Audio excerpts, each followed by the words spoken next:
في سبيل الحق ثرتم، وإلى استقلالكم بالحرب قمتم.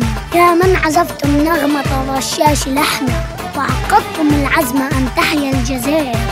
نشهد نشهد نشهد أن تحيا الجزائر في قلوبنا. استنونا في أغنية الجديدة من الجزائر الحبيبة، محمد وائل البسيوني.